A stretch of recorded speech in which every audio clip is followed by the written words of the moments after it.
Warriors, rise. Man, the Feds collapsed the economy yesterday, the crypto market, and the stock market. We're going to talk about inflation today and exactly what you can do to prepare for this new world. My name is Coach JV. I am the top health, mindset, and crypto coach in the world. Remember, what you believe in your heart, you think in your mind, will eventually become your words and become your reality. If you can see it in your mind, eventually you can hold it right here in your hands. What you repeatedly do gets ingrained in your subconscious mind. What gets ingrained in your subconscious mind becomes an unconscious activity. And you've been predictive programmed for a very long time through your education system, your medical system, and the media system to believe a certain way. So reprogramming your subconscious mind into a whole new world that we're heading into is a big task, and you can do it, Warriors. To join our private Warrior Academy, access to my portfolio, access to my exact exit strategy, crypto calls, 6 calls per week. We have crypto courses, subconscious mind programming, goal setting, vision board creation, exercise, nutrition. It is a holistic approach to getting your shit together. Click the link down below the description to join our Warrior Academy. All right, let's jump right into this. So Kevin O'Leary here is talking about his investment strategy, and he's also talking about inflation. So the Feds yesterday put out the meeting minutes that are going to happen in January 25th, which I've been talking about that, right? So they are signaling these meeting minutes are pretty scary if you read them. If you understand how to read economics, macro, micro, just to break it down for you in a simplistic term, they are scared shitless. It literally, you're reading someone who is scared shitless and they don't know. It's almost like they don't know what to do at this point. Now, why wouldn't they know what to do? They've printed so much money and basically they kept passing the hot potato. And now Jerome Powell's sitting with that hot potato. The Biden administration is sitting with that hot potato and they have to figure out what to do. Now, this stuff has been planned out for a very, very, very long time. They are moving us into a digital-based economy. We're already on a digital dollar. If you think about it, we already operate on a digital system, but we need to change the infrastructure and the rails. Key, what I just said, key, because many of you are going to get fudded out of this market. You have to build a long-term Warren Buffett style, Kevin O'Leary style investment strategy. I've always been the same since I started my YouTube channel, long-term, fundamental. I have never asked anybody to get rich quick or shown anybody how to get rich quick. I've shown you fundamental cryptos in my portfolio that I feel are going to be here for the test of time. Okay, we're all doing the best we can with the resource we have. Okay, so check this out from Kevin O'Leary. We're going to watch a couple videos and then we're going to break down the just the meetings real quickly. And I'm going to show you some cool things that I broke down from interest rates since the 1980s. Part of the way I'm going to be trading into Q1. I'm staying constructive equities. I'm picking all of my PowerPoints. I'm staying in technology because I think that's where it's going. And I think there's a lot of upside left. A lot of talk heading into Q1, obviously, of next year, focus on inflation as well. And, you know, the recent changes that we had from the Fed, tightening their stance on this. Give us your take here. Do we get, I even read an article on the weekend talking about that deflation word. Do we get a flood of oversupply or more goods coming into the market to offset this at some point next year to kind of bring this back down to earth a little bit? Or does it take longer than that? Well, the narrative on inflation just 2 months ago, 60 days ago, was it was being caused by disruption in supply chain, global supply chain. And that was true. But now when you start to look at the price of gasoline in cities like San Diego and San Francisco, north of $5 a gallon in the U.S., and the price of bread up 13%, chicken up 19%, beef up 24%, that's real inflation. And that's the result of having so much free money coming out of helicopters for so long, including that last $1 trillion infrastructure bill, which hasn't even hit yet. Now, that's the negative news. So it's not just supply chain disruption. I think what's going to happen is supply chain problems will slowly get better through Q2 and Q3 and Q4, not in Q1. There's still big problems into the major ports in North America. However, we saw that bill, Build Back Better bill, just basically get dead. I mean, it's gone. And that is very important for not putting any more fuel on the fire and inflation. The economy in North America is on fire. It doesn't need any more stimulus. And so, for whatever reason, the checks and balance in the system made sure that that was going to be, I thought, very bad policy, a really bad idea. And it got just basically put behind the barn, and you know what happened to it. It's gone. So the good news for investors on the S&P 500 is this. You've got total gridlock in Washington now. Nothing else is going to get done. Zero. The midterms will hit.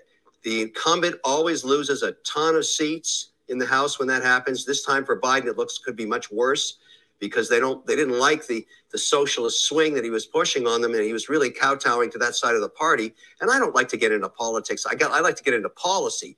But the good news is that bill's dead. Total gridlock, nothing more out of Washington. This is always good for markets. It gives you more certainty that politicians can't do anything else for the rest of Biden's mandate. Great news.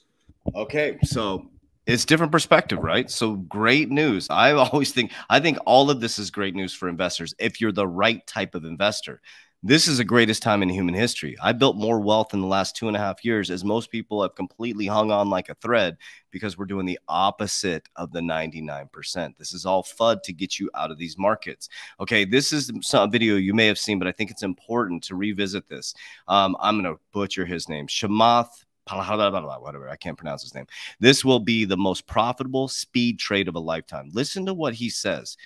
There's not a video that I have aligned with more than this video right here. This is my mentality, and it's been my mentality if you watch my YouTube. Check this out. Biggest business loser for 2022 is Visa and MasterCard and traditional payment rails and the entire ecosystem around it. So I think that this is the year you can put on what probably will be the most profitable spread trade of my lifetime, which is to be short these companies. And that anybody that basically this is super important to listen to. Lives off of this 2 or 3% tax and be long, well thought out Web3 crypto projects that are rebuilding payments infrastructure in a completely decentralized way. Now, that doesn't necessarily mean that what you say won't also happen, both that Stripe will have an incredible IPO and that a lot of these scammy crypto projects will go to zero. However, if you read the white papers of these crypto projects and you systematically put together a framework, I think you can be long those and you can be short Visa, MasterCard, because I think this is their peak market cap. Okay. So what I talk about in my academy is my portfolio is fundamental cryptocurrencies that have long-term strategy where I have a Warren Buffett style investing. That's what I've been doing for 2.5 years. I have 10% of my portfolio that's allocated to shitcoins. You have to understand that the canary in the coal mine here is pretty significant. The most important thing is Amazon. Earlier this year, Nick, maybe you can post this, decided to just shut Visa off in the UK. Oh, yeah. Now, Bing. Amazon is not going to do something like that, in my opinion, unless it's a test of what they can do all around the world. And again, going back to this idea of arming the rebels, there really is no need today for all of these small businesses to sit on top of Visa, MasterCard, and Amex rails. It's unnecessary. And so it'll probably get developed in the developing world first. This is why I think, focusing in markets like Nigeria, to me, are way more exciting than talking about these fading Western European countries. Who cares? Right. This is where this stuff will happen. It's not to say that those other companies can't, trundle along for a while. But when I say, we'll look back in 10 years and their market caps will be materially lower, anybody in those traditional infrastructure and rails versus anybody in this new infrastructure and rails it will look like a no-brainer. Right now, I think what buy now, pay later is a rate arbitrage. Right. When, as you said earlier, rates are very, very low, so the cost of capital is low. But it again starts to habituate the consumer experience to, I don't need to pay these users rates to these 3 credit card companies to facilitate a transaction of money that I already have or money that I'm good for.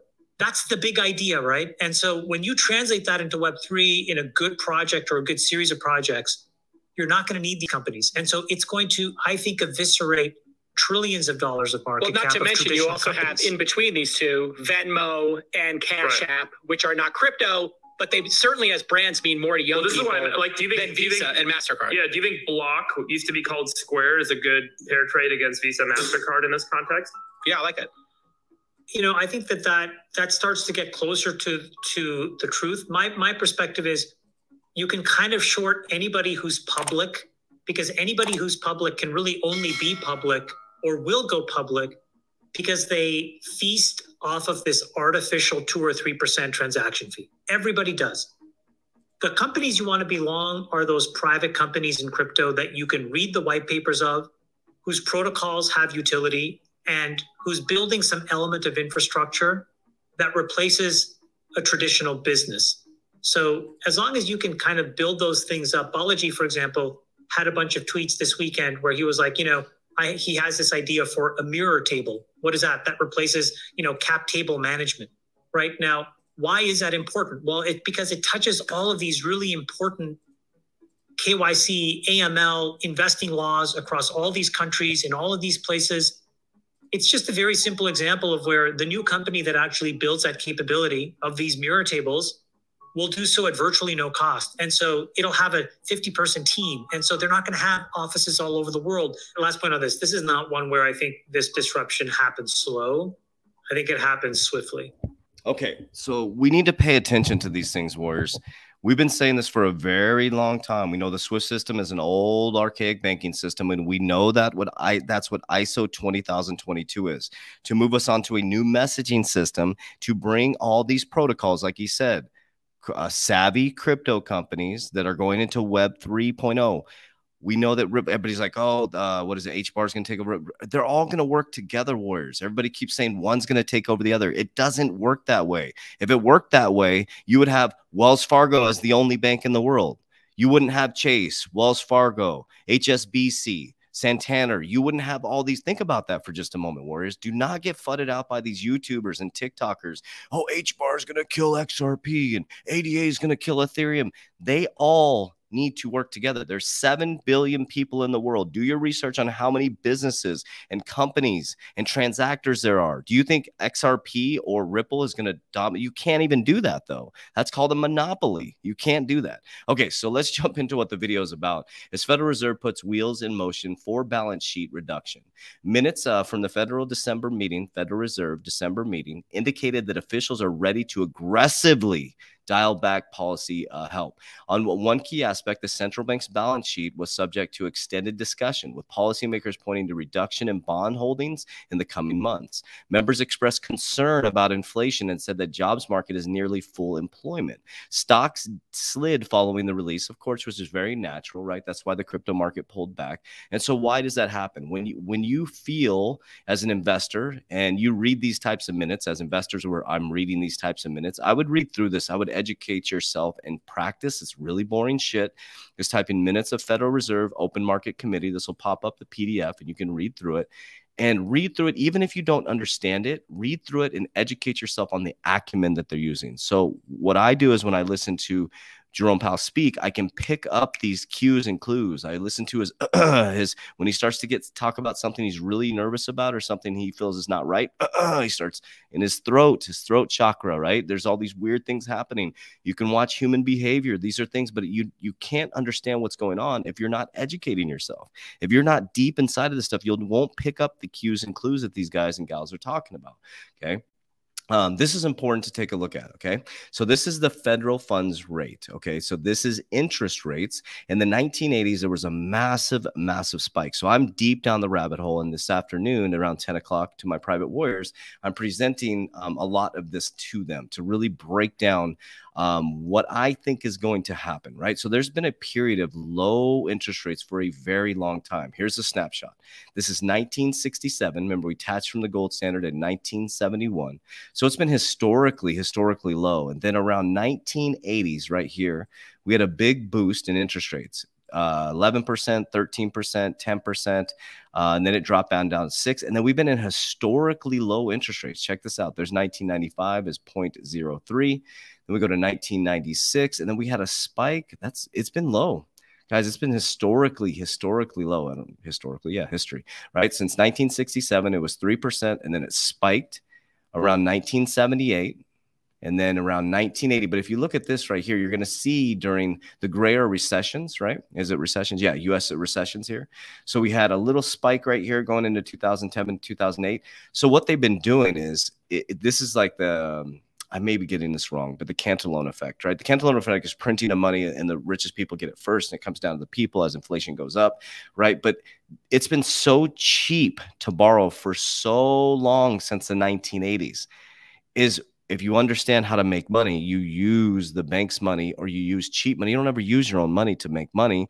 If the bank is giving you 1.5% or 3%, that's cheap money. If you can take that and go earn 6%, 7% on a cryptocurrency project, you take the borrowed money and you make the margin, right? And you pay back the loan. That's what cheap money. That's why the markets are starting to shake, because it's been historically low for so long. And so when interest rates go up, you start running from riskier assets, okay? Because there's more volatility.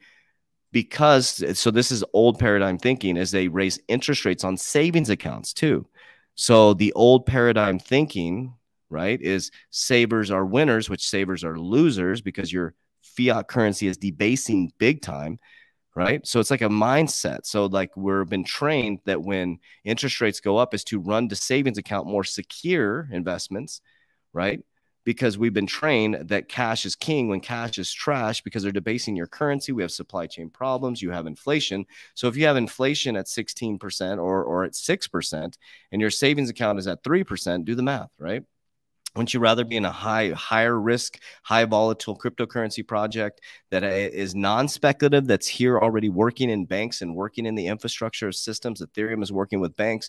XRP is working with banks. You got XLM working with companies and banks. You got, I mean, ADA is freaking, I love ADA, right? You got, I said Ethereum already, CRO, which is low barrier to entry crypto project, which is a cryptocurrency exchange, VeChain, supply chain management, already working with Web3, working in the supply chain systems.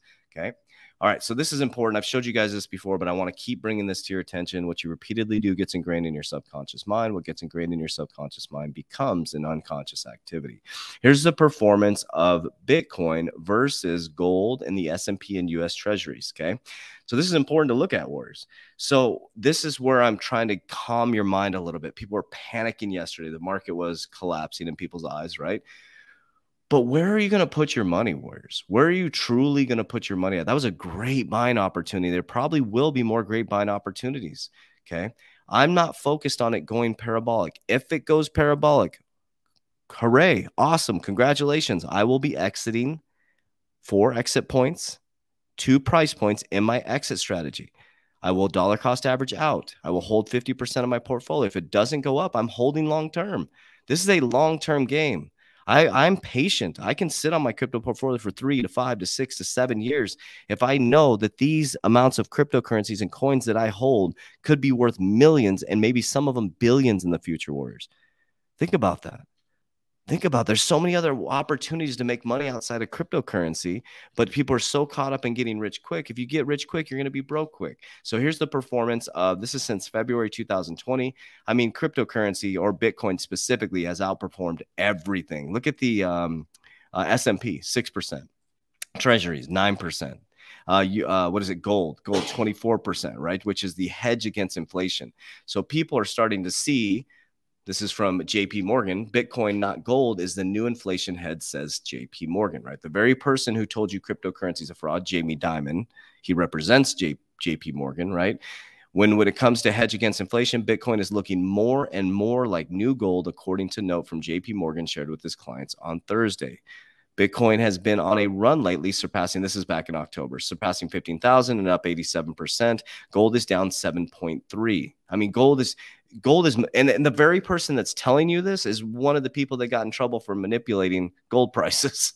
Like, that's ironic, right? The very people that are telling you this, which I agree with them, that Bitcoin is a much better hedge against inflation than gold, my opinion, not financial advice. But the very people that are telling you this are the people that got in trouble for manipulating the price of precious metals. Okay. Billionaires using Bitcoin as a hedge against inflation. Okay. So here we are, warriors. You're in a very volatile, speculative asset. And if you can't build the emotional intelligence to ride the waves up, to ride the waves down, to not trip and buy the dip, to stop listening to YouTubers that are going to fudge you in and fudge you out or get you excited or pumped up. I know the macro and microeconomic stuff isn't the greatest. It's not the fun, but getting wealthy is boring. It's about consistency. It's about discipline, and it's understanding that you already have everything you need. We need to stop attaching to the physicality within the world. If your crypto portfolio goes down, $30,000, nothing should change internally inside of you. It may cause a little bit of a discomfort within your body, but you need to learn how to manage that, warriors. Because if you get caught up in the emotion like a roller coaster, you will always make bad decisions. That's why I teach the emotional intelligence, and the foundation is your gut, your mind, your discipline, the people you're around, the plan that you've created, and the ability to understand that you're already free, you're already rich, you're already wealthy, and your words have power. The average human has 80,000 thoughts a day. Most of the thoughts are from the day before, and most of the thoughts are negative. So think about that. So that's what you wake up to every single day. So you have an epic battle to pull your positivity sword out and slice up the negativity. And there's nothing outside of you causing the things inside of you. There's nothing stopping you from being great. There's nothing stopping you from being wealthy. There's nothing stopping you from being healthy. There's nothing stopping you from having the life that you deserve. It's you and only you. There's things within the physical world that can create a vibration that can help you find that true self, to help you with the tools to find that internal self. But there is nothing in the physical world that is going to make you happy. Nothing. Happiness comes from within. Wealth comes from within. Joy comes from within. A relationship comes from within. So I love you guys. I appreciate you guys. As we always say, warriors, rise. Let's go.